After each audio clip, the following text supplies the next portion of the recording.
Bom dia, nossa reunião de nefrologia, Hospital de Base, São José do Rio Preto. Hoje, dia 13 de setembro, né, de 2023, nós temos o prazer de receber hoje o Dr. Ellerson Carlos Costa Longa. Doutor, vou fazer um breve resumo do seu currículo, né? O Dr. Ellerson, ele se graduou pela Universidade Federal do Espírito Santo, e depois ele fez a residência de clínica médica, residência de nefrologia, fez doutorado pela USP, São Paulo, no Hospital das Clínicas de São Paulo. Atualmente ele é assistente da nefrologia do Instituto do Câncer do Estado de São Paulo. Ele faz um bonito trabalho junto com o pessoal da oncologia, e ele é coordenador do grupo da Onconefro. Então, depois, no final, se vocês quiserem entrar no Instagram dele, eles estão postando e fazem reuniões semanais com a onconefrologia, e vocês podem ver que é o @onco.nefro, e vocês podem estar participando também toda semana, tem reuniões, meio-dia, né, Ellerson? Meio-dia na Meio-dia de terça-feira. terça-feira. Então, tá aberto, vocês podem procurar, também podem ver lá no site também, no Instagram. Então, doutor Ellerson, muito obrigada por despender o seu tempo novamente, né? Nós tentamos uma primeira vez, caiu a energia 2 vezes, e nós tivemos problema, mas ele assim, se disponibilizou novamente a estar aqui conosco. Todo mundo estava gostando muito da aula, mas infelizmente tivemos esse problema. Então, muito obrigada, a palavra agora é sua, e muito obrigada. Bom, boa tarde a todos. Bom dia, né? Bom dia ainda, bom dia a todos. Eu que agradeço o convite. A aula, para quem já acompanhou a anterior, é bem semelhante. Eu fiz algumas mudanças, tá? A aula tá uma aula até um pouco mais dinâmica e rápida, tá?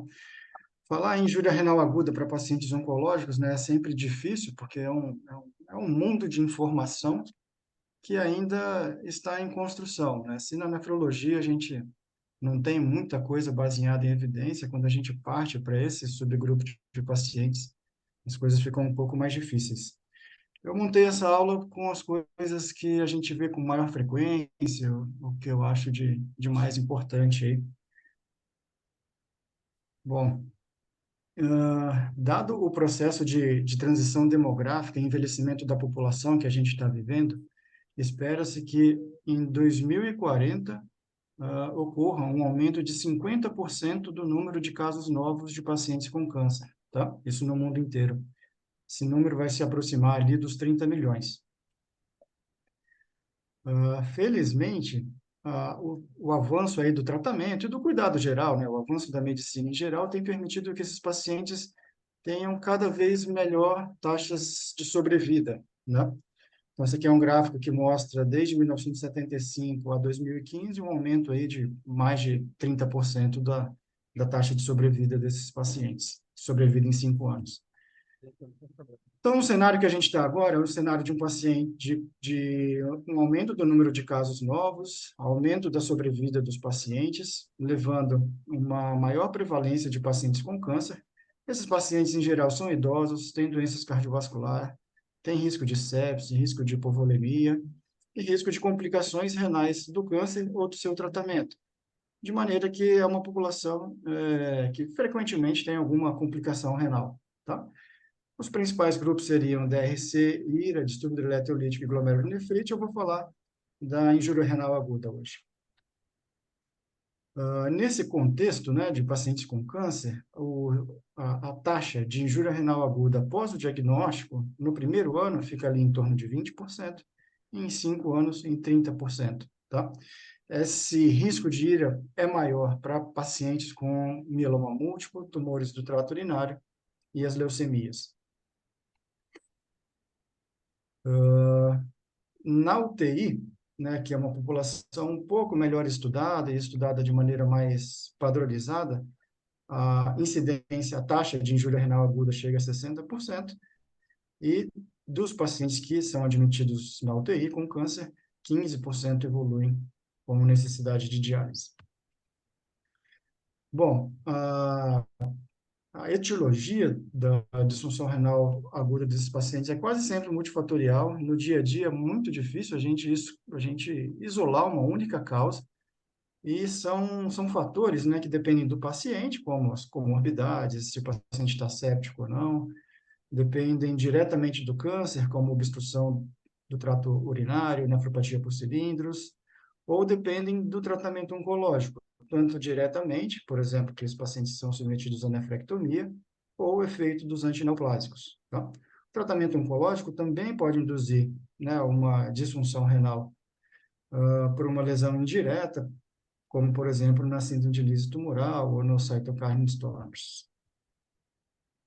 Eu escolhi as coisas que eu vejo com maior frequência no ICESP, que eu acho um pouco mais interessantes para falar para vocês, não teria tempo de abordar todos esses assuntos. Então, uropatia obstrutiva, lembrar, né, do óbvio, que os pacientes podem ter obstrução aos 3 níveis, tá? Então, às vezes, a gente passa a sonda vesical achando que o paciente vai melhorar, mas ele tem vários linfonodos obstruindo os ureteres. Então, é sempre importante checar, né, qual o nível de obstrução do paciente. E outras coisas menos frequentes, né, que não estão tão medular para todo mundo, é que a possibilidade de carcinomatose peritoneal, né, no ureter, levando a uma hipomotilidade e disfunção. Câncer é um fator de risco para fibrose retroperitoneal, principalmente pacientes que já tiveram reabordagens cirúrgicas. E uma coisa que é bem frequente no nosso dia a dia são as disfunções vesicais, seja por uma bexiga neurogênica, por compressão medular, ou pacientes que foram submetidos à retossigmoidectomia, seja uma disfunção vesical pós-radioterapia, tá? Isso aqui é bastante comum, o paciente tem cistite actínica e faz quadros de retenção urinária. O tratamento pode ser pela nefrostomia ou pelo duplo J, né, de maneira emergencial. A nefrostomia ela tende a funcionar melhor em pacientes com grande volume de doença pélvica, tá? Se é um tumor muito extenso, você passa o duplo J, ele acaba sendo obstruído pelo tumor. E um dado, né, que a gente sempre tem que ter na cabeça quando vai avaliar um paciente desse é em relação ao prognóstico, né? A uropatia obstrutiva por câncer, ela é um marcador de neoplasia que vem em progressão, já em estadios avançados e que não tem respondido muito ao tratamento. Pra vocês terem uma ideia, no ICESP, a sobrevida em 6 meses é de 60% para aqueles pacientes que têm uma performance boa e que o tumor não é metastático. Então, no melhor perfil de pacientes que a gente tem aqui com essa complicação, a sobrevida é só 60% em 6 meses, tá? Bom, passando pela nefrotoxicidade pelo tratamento sistêmico antineoplásico, que é um assunto que todo mundo gosta. Nós temos drogas que causam nefrotoxicidade direta, né, induzindo o padrão de necrose tubular aguda, por exemplo, a cisplatina, que é a causa mais comum de injúria renal aguda que a gente vê no dia a dia. Ela leva a uma lesão tubular, então o paciente faz uma ira não oligúrica, tá? Associado a algum distúrbio eletrolítico, e o clássico da cisplatina é a associação com hipomagnesemia, que é até mais frequente a hipomagnesemia que a disfunção renal aguda, tá? Existem protocolos de prevenção, e esses protocolos já fazem parte da prescrição da oncologia, e incluem hidratação endovenosa com soro, administração de magnésio já nesse soro que hidrata o paciente antes da quimioterapia.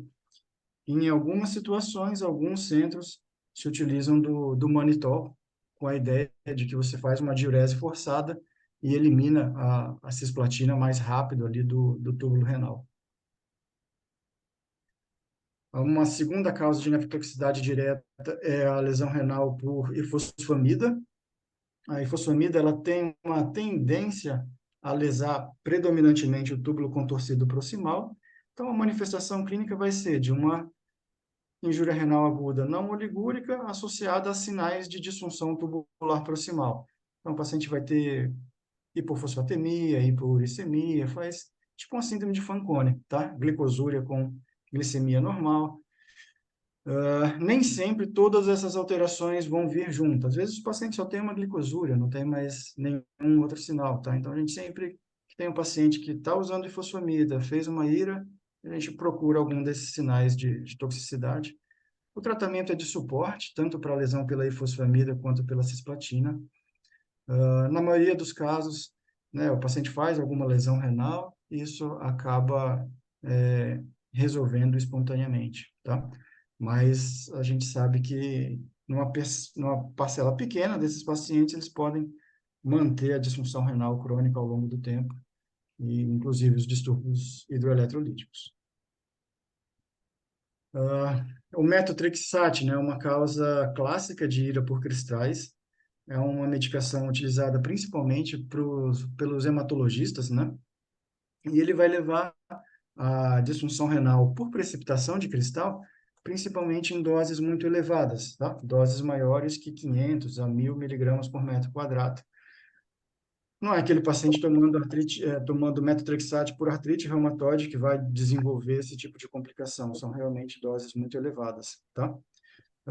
Nesse perfil de pacientes utilizando doses maior que 500, a chance de ir é em torno de 30%, tá? A gente aqui no ICESP provavelmente só é chamado para ver os casos mais graves, mas esses casos mais graves a gente deve ver um ou dois por ano, tá? Muito porque existem protocolos de prevenção, né, que seria uma hiperidratação, 3 litros por dia, uma alcalinização urinária, porque você aumenta a solubilidade desses cristais, tá? E a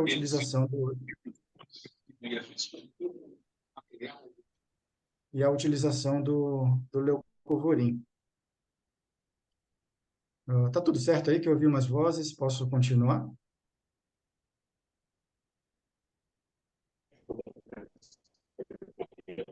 Assim, Elerson, Tá? eu estou tentando desligar aqui isso, já Não, desligou. tudo bem. Não.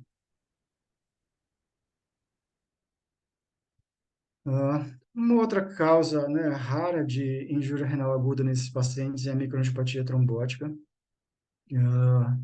Uma das drogas, né, que mais classicamente está associada a essa complicação é a gencitabina.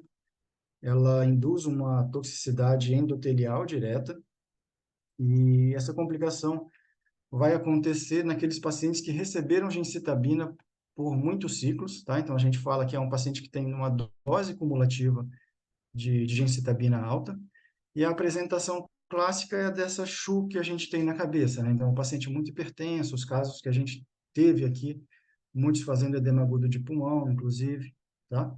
Injúria renal que acaba evoluindo para diálise e muita anemia hemolítica microangiopática perceptível, assim, pelos exames laboratoriais, tá?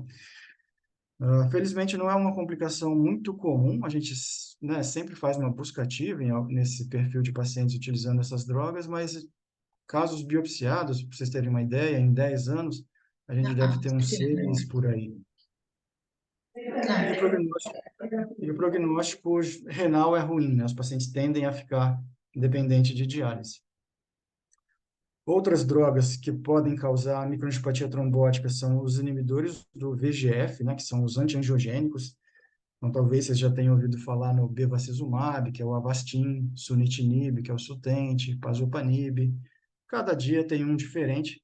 O que a gente precisa entender é qual a classe, né, que a droga se encaixa, e a partir daí pensar qual poderia ser o efeito renal dessa droga, tá? A microangiopatia trombótica aqui é decorrente de uma redução, né, do VEGF glomerular, tá? Teoricamente, né, o podócito produz o VEGF, e esse VEGF ele é responsável por manter a barreira de filtração glomerular e principalmente o endotélio funcionando corretamente. Uma vez que você não tem o VEGF, você perturba todo esse equilíbrio, e aí favorece tanto a lesão endotelial com microangiopatia trombótica, mas também podocitopatias. Então, além da microangiopatia trombótica, esses pacientes podem apresentar GESF, doença de lesões mínimas. Essa microangiopatia trombótica é diferente daquela lá da síndrome hemolítica urêmica pela gencitabina. Ela é mais limitada ao glomérulo, tá? Nem sempre o paciente vai ter disfunção renal. Muitas vezes é um paciente que se biopsiou por proteinúria e encontra esses microtombos. E, normalmente, o paciente não tem plaquetopenia nem anemia hemolítica microangiopática, tá? Em geral, aqui o tratamento é suporte, é suspensão da droga. Até recentemente, ninguém era muito favorável a tentar reexpor o paciente que fez uma MAT ao tratamento antineoplásico, mas atualmente começa a aparecer um ou outro relato de pacientes que foram submetidos ao rechallenging, né, que a gente fala. O paciente fez uma microangiopatia trombótica por bevacizumab, por exemplo, você suspende o tratamento, o paciente melhora, é a única opção que o paciente tem para tratar o câncer dele, você poderia, teoricamente, reiniciar, tá? Eu, eu não compartilho muito dessa opinião, não, mas já tem aparecido na literatura. As complicações dos antiangiogênicos mais frequentes são hipertensão, proteinúria. Em linhas gerais, é uma proteinúria que não requer nenhum tipo de modificação do esquema antineoplásico. Se o paciente está hipertenso, basicamente a gente faz o controle pressórico, tá? Já comentei, né? Raramente os pacientes podem evoluir com podocitopatias e microangiopatia trombótica. Uma classe de drogas que está bem na moda, né? Tanto na oncologia quanto para os nefrologistas, são esses inibidores de checkpoint. Essas drogas são anticorpos monoclonais que são dirigidos para receptores da superfície dos linfócitos, desculpa. Em situações fisiológicas, né, esses receptores CTLA4 e PD-1, uma vez que eles são ativados, eles levam uma alça de feedback negativo e evitam uma hiperestimulação dos nossos linfócitos. O problema é que algumas células tumorais, elas meio que se utilizam desse sistema para impedir que o linfócito ataque a célula tumoral, né? Então, aqui você tem uma célula tumoral, um ligante desse receptor PD, na hora que o linfócito chega para atacar a célula, ele reconhece e essa sinalização acaba inibindo a atividade do linfócito, tá? Então, a ideia desse tratamento é bloquear essa sinalização inibitória da célula tumoral contra o sistema imune, favorecendo que o sistema imune combate e leve as células tumorais, né, à morte. O problema é que esse sistema ele não funciona só nos tumores, né? Ele funciona em todos os outros nossos órgãos, de maneira que pacientes que utilizam esses inibidores de checkpoint, eles têm uma chance elevada de vários eventos como se fossem autoimunes em praticamente todos os órgãos. Os mais comuns são a pele, que aparece um rache, a colite, o paciente tem diarreia, pneumonite, hepatite, e o rim é considerado um evento raro pelos oncologistas, tá? A gente sabe que pacientes com câncer, fazendo tratamento com inibidor de checkpoint, tem um risco ali de 2 a 5% de injúria renal aguda diretamente relacionado ao tratamento, tá? Quando esses pacientes são biopsiados, a nefrite intersticial aguda é o principal mecanismo, e um pouco diferente da NIA que a gente está acostumado, esses pacientes eles costumam demorar 2 a 3 meses do início do tratamento antineoplásico para desenvolver essa complicação, tá? Em linhas gerais, assim, bem gerais, né, vocês conseguem encontrar os protocolos mais completos aí na literatura, se precisarem. A gente sempre tem que excluir outras causas, né? É mais provável que o paciente tenha uma ira por hipovolemia, por sepse, do que pela droga. Então, antes de qualquer coisa, ir atrás dessas causas mais comuns. Se você acha que é pela droga, pausa. Corticoide empírico, na maioria das vezes, se o paciente, né, não tem outras causas, né, que te deixam em dúvida, se o paciente tem alguma alteração de sedimento urinário, tipo leucocitúria ou proteinúria, tá? E nos casos que você ficou na dúvida, biopsiar. Passando para a síndrome de liso tumoral, todo mundo já conhece. Para que a síndrome de liso tumoral ocorra, a gente precisa de um tumor extenso, com alto índice de proliferação celular e que responda ao tratamento, tá? Essas condições são necessárias para que ocorra, né, a liberação maciça do conteúdo intracelular, liberando DNA, que vai ser metabolizado até ácido úrico, liberando potássio, liberando fósforo, o cálcio, né, dando as manifestações clínicas. A disfunção renal aguda, a gente tem dois mecanismos principais, né, que são os mecanismos dependentes de cristais, que seria a formação de cristais de ácido úrico e de cálcio e fósforo, e mecanismos que não dependem de cristais e que cada vez mais a gente tem assumido como presentes, tá? Ah, esses mecanismos são inflamação sistêmica, né? Inflamação renal, uma disfunção endotelial renal. Tem alguns trabalhos, né, recentes que mostraram, né, elegantemente, né, que nem tudo depende da precipitação de cristais na patogênese da injúria renal aguda, tá? Diagnóstico, a gente conhece os critérios de Cairo-Bishop, né? O paciente precisa ter 2 desses critérios simultaneamente. Então, ácido úrico aumentado, hipercalemia, fósforo alto, cálcio baixo. Só um alerta, né, que esses critérios eles não são validados para pacientes com disfunção renal. Então, se vocês experimentarem aí no dia a dia de vocês, pegar qualquer paciente com 4 e 5 de creatinina, dosar ácido úrico, potássio, fósforo e cálcio, uma grande parte, eu já fiz isso, né? Assim, pelo menos uns 30% dos pacientes que eu fiz isso, eu tinha certeza que não era liso tumoral, com IRA grave, e uma vez que você aplica esses critérios, eles acabam sendo classificados erroneamente como uma síndrome de liso tumoral, tá? Então, a gente precisa ter bastante cuidado de não atribuir a síndrome de liso tumoral uma IRA por outra causa, e são fundamentais, né, para a gente evitar esse tipo de erro, o tipo de tumor, tá? Que se for um tumor de baixo risco, vá atrás de outra causa para IRA, tá? E a relação temporal com o início de QT, a gente considera ali um tempo de até 7 dias após o início da quimioterapia.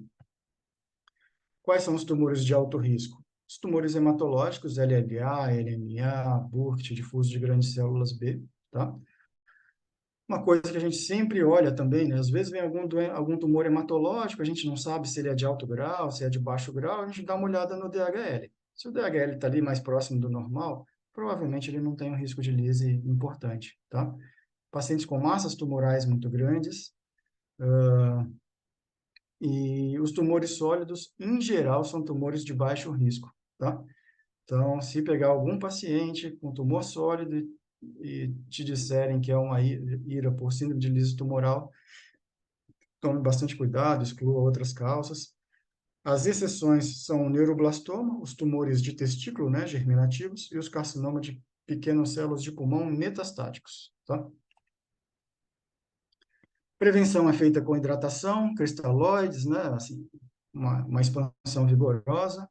O halopurinol, a gente tem que iniciar 48 horas antes da quimioterapia, uma dose inicial de 300 miligramas por dia, e na literatura isso às vezes chega a 900 miligramas por dia, mas em geral a gente vê que com 300 a gente consegue controlar o ácido úrico sem maiores problemas, tá? A rasburicase, né, que é uma enzima que degrada o ácido úrico, ela é mais efetiva e rápida na redução da hiperuricemia, né? Em questão de horas, o ácido úrico do paciente normaliza completamente, tá? Apesar disso, não existe evidência, né, demonstrada que o uso da rasburicase diminui a incidência de injúria renal aguda ou mesmo hemodiálise em adultos, tá? E se a gente lembra lá, né, de toda a fisiopatologia, faz sentido, né? A rasburicase, ela trata basicamente o ácido úrico, né? A gente tem os mecanismos que não dependem de precipitações de cristais, a gente tem os mecanismos que dependem de precipitação de cálcio e fósforo, né? Tanto que, atualmente, como a gente pega a maioria dos pacientes recebendo alopurinol, a gente vigia muito mais o fósforo do que o ácido úrico, né? Então, já tivemos casos de lise tumoral de paciente que estava tomando ácido úrico, não houve um aumento do ácido úrico, mas o fósforo do paciente foi para 12, foi para 13, fez injúria renal aguda e precisou dialisar, tá? Apesar dessa falta de evidência, ela é recomendada no tratamento da na síndrome clínica, né, na síndrome de lise tumoral clínica, desculpa, e profilaxia em pacientes de alto risco, tá? Os guidelines da hematologia sempre trazem essas recomendações. Estamos indo para o fim.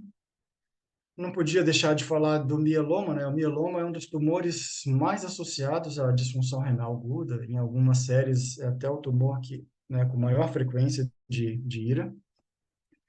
Esses pacientes, eles têm diversas causas, né? Nefropatia por cilindro, amiloidose, doença de deposição de cadeia leve, hipercalcemia, crioglobulinemia. Mas, sem dúvida, a causa mais comum de disfunção renal, causa específica, né? De disfunção renal em pacientes com mieloma múltiplo é a nefropatia por cilindros. é o que a gente chamava de rindomieloma anteriormente, né? Esses pacientes, eles têm dois padrões de lesão tubular, né, tubulo-intersticial. Então, as cadeias leves que são produzidas em excesso são filtradas pelo glomérulo, normalmente deveriam ser metabolizadas no tubo contorcido proximal. Como elas estão sendo produzidas, né, em quantidades muito grandes, o tubo contorcido proximal não consegue metabolizá-las, isso acaba gerando, né, um estresse intracelular e lesão de tubo contorcido proximal, tá? Parte dessas cadeias leves vai trafegar aí ao longo de todo o nosso néfron, elas formam um complexo com a proteína de Tamm-Horsford e formam o que dá nome à doença, né? Formam os cristais lá no tubo contorcido distal, tá? Características histológicas desses cristais, para a gente não confundir com outras coisas, né? Com outros cilindros proteicos que às vezes aparecem na biópsia, é que sempre vem bastante inflamação peritubular, tá? É uma nefrite tubulointersticial associada a esses cristais.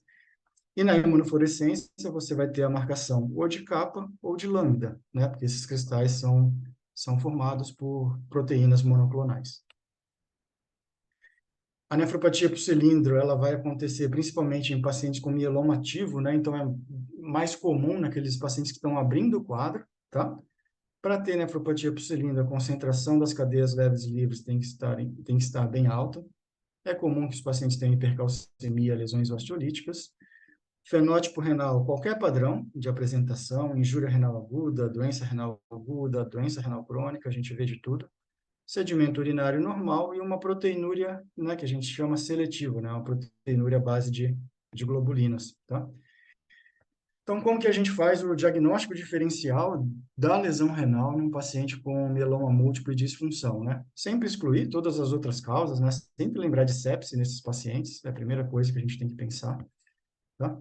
Vai fazer a avaliação geral, nesse caso específico a gente não pode esquecer do cálcio, mas tem dois exames que são fundamentais aqui. É a eletroforese de proteína na urina, em amostra de 24 horas, e a concentração das cadeias leves livres no sangue, tá? A combinação de uma excreção de albumina muito baixa na eletroforese de proteína urinária, com uma concentração elevada das cadeias leves livres, esses valores de corte variam um pouco dependendo de quem escreve, tá? Mas, em geral, é próximo disso.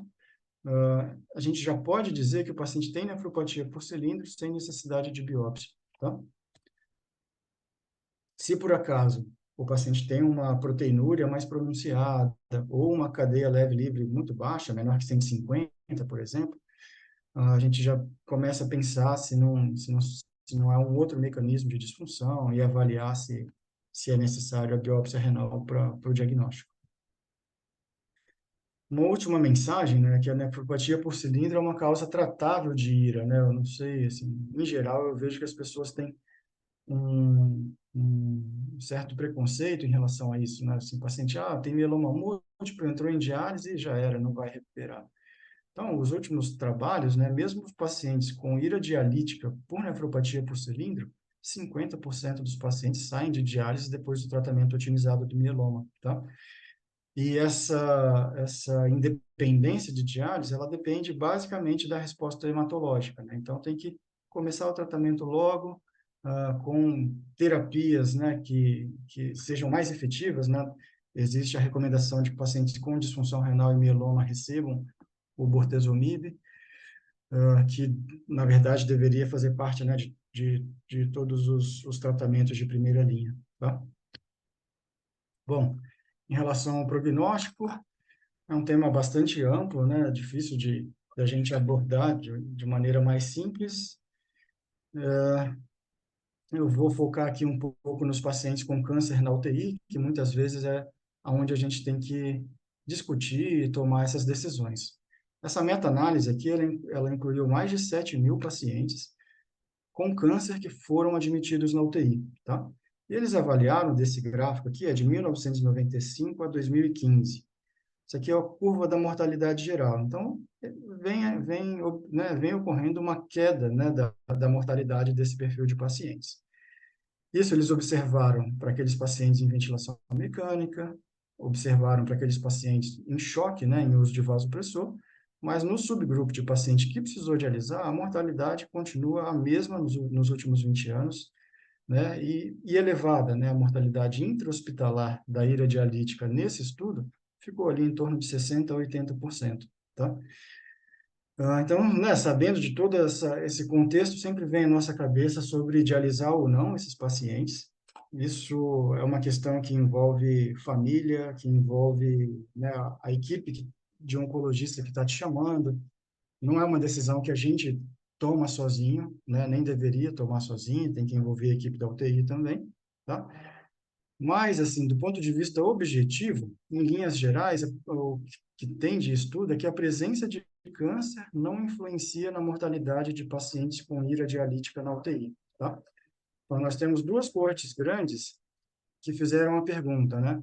Num paciente com ira dialítica na UTI, a presença de câncer confere um pior prognóstico para esse paciente? E eles não encontraram isso, né? Então, a gente tem uma coorte francesa, de um pesquisador importante, que é o Azoulay, uma coorte, acho que é do pessoal do INCA, do Rio de Janeiro, que o doutor Eduardo Rocha participa, tá? E aqui eles não conseguiram demonstrar que alguma variável relacionada ao câncer foi determinante da mortalidade nesse subgrupo de pacientes, tá? Com ira dialítica. Então, do ponto de vista de evidência científica, a gente não tem nada que dê suporte para a gente contraindicar a diálise só pelo fato do paciente ter câncer, tá? Tem que ser levado em consideração todo um outro contexto. Bom, obrigado aí pela atenção. Essa aqui é a nossa equipe. Lá no ICESP, a equipe, eu, Verônica, Renato, Francisco e a Luciana, que é a mais jovem integrante aí. Obrigado pela atenção de vocês.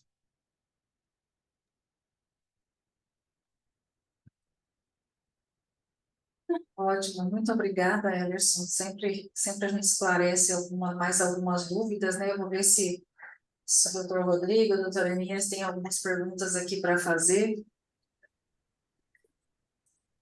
Olha, tudo bem? Wellerson,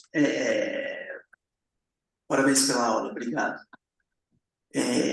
O que a gente vê, por exemplo, eu tenho dúvidas, você mostrou a casuística do pessoal do Gansruge, das uropatias obstrutivas, e que muitas vezes a gente acaba caindo nas nefrostomias e muitas vezes bilaterais, e o que a gente nota é um decréscimo da qualidade de vida do paciente, infecções recorrentes e realmente, talvez aquela mortalidade que você mostrou, acho que era 60% em 6 meses, e você vê uma qualidade de vida ruim.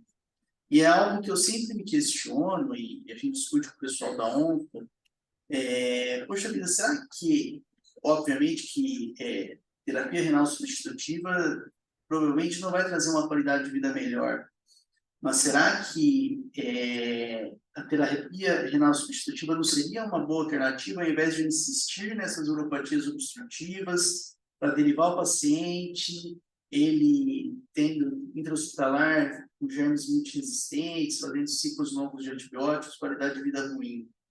Eu queria saber a sua impressão. Eu já procurei também na literatura alguma coisa comparando isso e não consegui achar. Outra coisa é a sua experiência em relação a que você falou por último aí do mieloma, de que realmente a gente tem até 50% que abre com uma ira mais grave, dialítica, e até consegue sair da terapia renal substitutiva.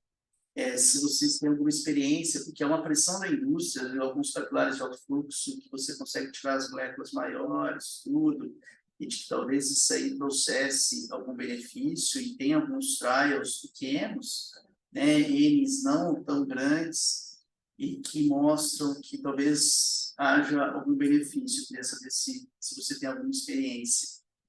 E eu queria relatar que a gente teve um paciente que ele fez uma miosite, um caso bem legal, ele fez uma ira, ele tinha um carcinoma urotelial, ele estava usando pembrolizumab, Ele fez uma miosite, fez uma rabdomiólise, ele fez uma ira discretamente leve, aí, quando ele tinha até 2, mas realmente a gente vê que esses inibidores de checkpoints, eles vão ter uma alteração realmente no todo o organismo, então, assim, às vezes a gente não espera e ele faz uma miosite, e leva uma rabdomiólise e leva a injúria renal aguda.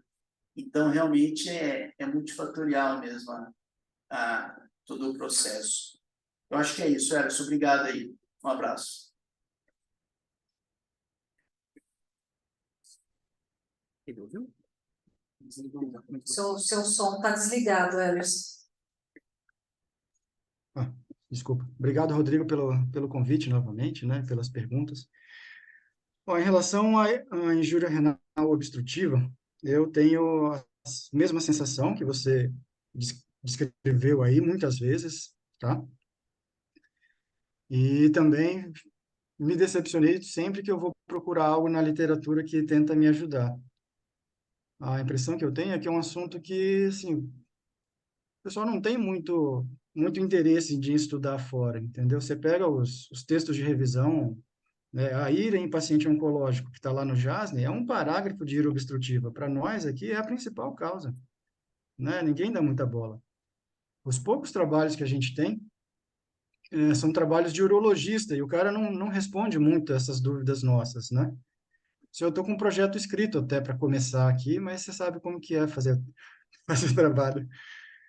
Então, justamente tentar identificar se em algumas situações, às vezes, é melhor deixar o paciente em diálise, não vale a pena, né, passar a nefrostomia.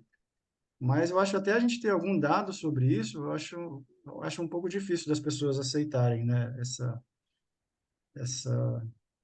essa opção, tá? Mas basicamente eu estou na mesma angústia que você. E sobre plasmaféreses ou diálise de alto cutoff, né? A gente não tem experiência nenhuma aqui, a gente não faz, né? Porque tem um ou outro trabalho mostrando em análise de subgrupo que poderia ser benéfico, né?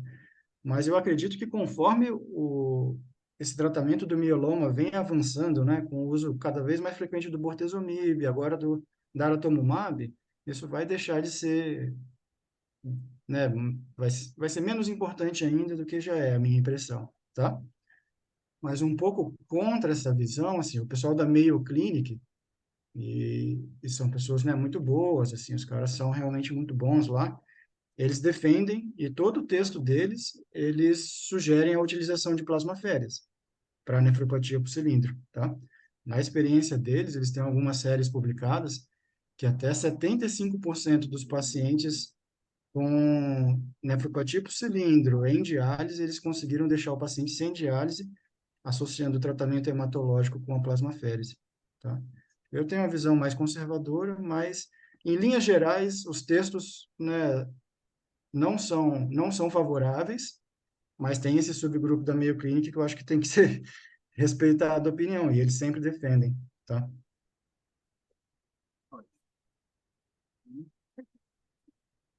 Professora, aqui é a Ana Carolina, obrigada pela aula, foi uma ótima apresentação. Eu tenho uma dúvida em relação à gammoplotia monoclonal de significado renal.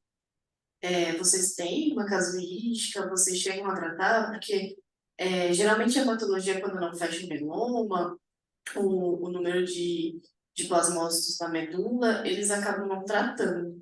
Mas a gente vê que às vezes piora a função renal e o paciente acaba ficando sem tratamento, né? Desculpa, você pode repetir para mim, que teve um barulho aqui, ficou ruim. Em relação à gamopatia monoclonal de significado renal, queria saber se vocês têm, se vocês tratam ou não, se a hematologia daí acaba tratando ou não. Bom, a gente eventualmente vê alguma GNSR. Por a gente estar num hospital oncológico já, a maioria dos pacientes já estão em acompanhamento com o diagnóstico do tumor, tá? Então, é mais comum que o paciente tenha neoplasia em atividade e desenvolva a complicação. Mas, eventualmente, a gente tem. A gente chama os hematologistas aqui dentro do serviço, a gente nem poderia prescrever nada diferente, né? A gente não tem permissão para fazer essa prescrição, mas eu acho que tem algumas situações que a gente, como nefrologista, poderia começar a pensar se não há uma doença que a gente trate, né? Da mesma maneira que a gente aprendeu a usar ciclofosfamida, rituximab, né? Aprendeu a utilizar os imunossupressores para o transplante, a gente pode aprender a usar bortezomib. Tem algumas GMSRs que só afetam o rim, que não tem nenhuma outra manifestação, né? Por que que a gente vai chamar o hematologista nessa situação? Mas aí é uma briga grande. Mas, em geral, são os hematologistas que prescrevem tudo para a gente. A doutora Aida levantou a mão aí, acho que o doutor Horácio também queria fazer uma pergunta. Doutora Aida, a senhora quer fazer alguma pergunta aí? Ela está online? Não, não era. Doutor Horácio? Ah, tá. Parabéns, Eros. Excelente aula novamente, cada vez melhor. Eu vi que você foi bem criterioso em separar os fatores multifatoriais de cada droga e o que seria, e deixou a indicação da biópsia assim para casos mais difíceis, mais assim, e você não achou uma explicação, mas ao mesmo tempo, por exemplo, quando é que, afinal de contas, nós temos aqui vários residentes e tal, que vão sair para esse Brasil afora, né? Como é que você indica a biópsia nesses casos oncológicos que envolvem insuficiência renal? E segundo, por exemplo, o checkpoint, como você disse, a nefrite intersticial foi aparecer depois de 60 dias, né? 90 dias, né? E o mate não tem, como você mostrou, não tem DHL alto, não tem plaquetopenia. Então, como é que a gente vai, pessoa que não está num centro assim, que tem tanta gente, e precisa esclarecer, quando é que você indica biópsia nesses casos oncológicos? Vixe, doutor, aí dava para dar uma aula só sobre isso, hein? Mas, assim, em linhas gerais, não foge muito do que a gente faz no dia a dia de indicação de biópsia, né? Ao longo do tempo, a gente tem sido cada vez mais pró-biópsia por questões de diagnósticos que a gente não esperava que apareceram, tá? A gente costuma biopsiar quando é uma ira por nefrotoxicidade, tipo cisplatina ou ifosfamida. A gente tende a biopsiar quando a ira for um pouco mais prolongada do que a gente imagina, tá? Na pacientes utilizando inibidores de checkpoint, quais seriam as indicações de diálise? Seriam naqueles pacientes com algum sinal de glomerulopatia, então, ou com hematúria, ou com proteinúrias mais altas, seria uma indicação. Num caso que você ficou na dúvida, né, que você não tem certeza se é um evento, se é uma nefrite intersticial ou se é só uma hipovolemia. Em linhas gerais, nesse contexto dos inibidores de checkpoint, a literatura nefrológica tem sido sempre mais pró-biópsia, tá? E dos antiangiogênicos, assim, para fazer um diagnóstico de MAT, né, num paciente utilizando antiangiogênico, a gente precisa tá sempre esperto, né, porque ele não vai dar o sinal, tá? Então, é questão de dia a dia, de ver, de ter ouvido falar alguma vez dessa complicação, né? Ah, já ouvi numa aula, aí a pessoa vai lá, estuda e vê que, tá? Mas precisa um alto grau de suspeição. E E mieloma? uma coisa é indicar a biópsia, né? Tá. Outra coisa é o paciente ter condição de fazer, né? O cara já é rim único, porque tirou o rim, tá sangrando, tá plaquetopênico, performance ruim, tá? No mieloma múltiplo, atualmente, para o diagnóstico da nefropatia por cilindro, por exemplo, que é a mais comum, a gente não precisa biopsiar se tiver aquelas condições, né, de uma Já se tiver o diagnóstico, né? Seria se ele tem o naqueles diagnóstico. pacientes que estão em diálise e não saem, você biopsia ou não? Quanto tempo você espera esse paciente em diálise? Em relação a se ele tem alguma evidência de que seja mieloma, não entendi, desculpa. Mieloma. Mieloma tratou, foi para Mieloma, diálise. tratou, foi para diálise. não, assim, eu não rebiopsiaria, tá? Porque a recuperação da função renal depende da resposta hematológica. Então, a primeira coisa é ver se ele teve uma resposta hematológica. Se ele não teve uma resposta hematológica, está dentro do contexto. Se ele teve uma resposta hematológica, pode ser que seja interessante biopsiar para fazer um diagnóstico diferencial, mas assim, a gente, né, isso tanto de literatura quanto que a gente vê com bastante frequência, esses pacientes demoram para sair de diálise. Ela com 1 mês, 2 meses de diálise que eles começam a sair. Em média, é em torno de 2 meses, tá? Eu já tirei paciente de diálise por nefropatia por cilindro em 6 meses dialisando, eu suspendi a diálise dele. Então, em linhas gerais, não sei se eu consegui responder ao senhor, é bastante coisa, Tá mas... ótimo. Muito obrigado, viu? Não sei se tem mais alguém que gostaria de fazer uma pergunta.